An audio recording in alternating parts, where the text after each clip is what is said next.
الجزء 21 صفحة 402. صلوا على محمد وآل محمد.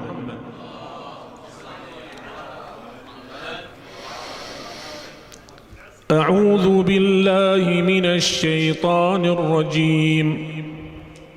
بسم الله الرحمن الرحيم. ولا تجادلوا أهل الكتاب إلا بالتي هي أحسن إلا الذين ظلموا منهم وقولوا آمنا بالذي أنزل إلينا وأنزل إليكم وإلهنا وإلهكم واحد ونحن له مسلمون.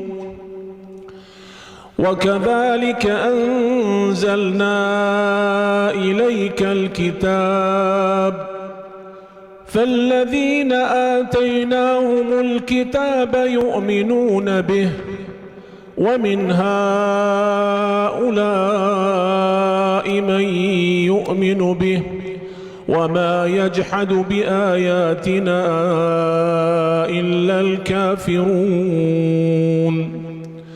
وما كنت تتلو من قبله من كتاب ولا تخطه بيمينك إذا لارتاب المبطلون.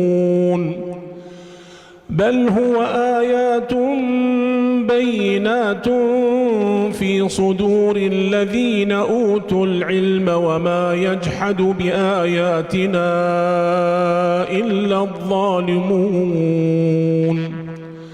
وقالوا لولا أنزل عليه آيات من ربه قل إنما الآيات عند الله وإنما أنا نذير مبين.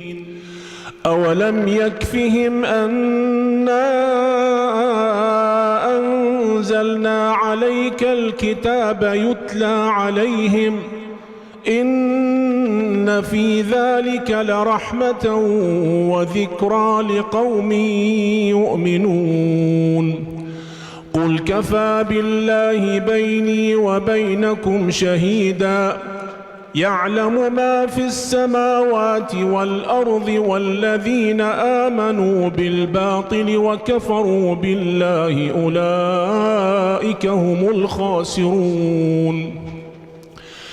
ويستعجلونك بالعذاب ولولا أجل مسمى لجاءهم العذاب وليأتينهم بغتة وهم لا يشعرون. يستعجلونك بالعذاب وإن جهنم لمحيطة بالكافرين. يوم يغشاهم العذاب من فوقهم ومن تحت أرجلهم ويقول ذوقوا ما كنتم تعملون. يا عبادي الذين آمنوا إن أرضي واسعة فإياي فاعبدون. كل نفس ذائقة الموت ثم إلينا ترجعون.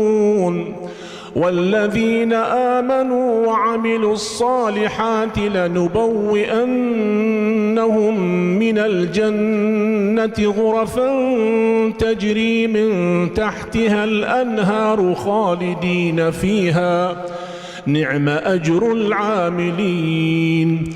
الذين صبروا وعلى ربهم يتوكلون. وكأي من دابة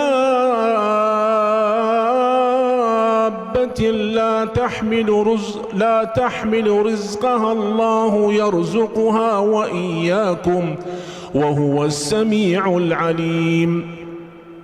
ولئن سألتهم من خلق السماوات والأرض وسخر الشمس والقمر ليقولن الله فأنى يؤفكون الله يبسط الرزق لمن يشاء من عباده ويقدر له إن الله بكل شيء عليم ولئن سألتهم من نزل من السماء ماء فأحيا به الأرض من بعد موتها ليقولن الله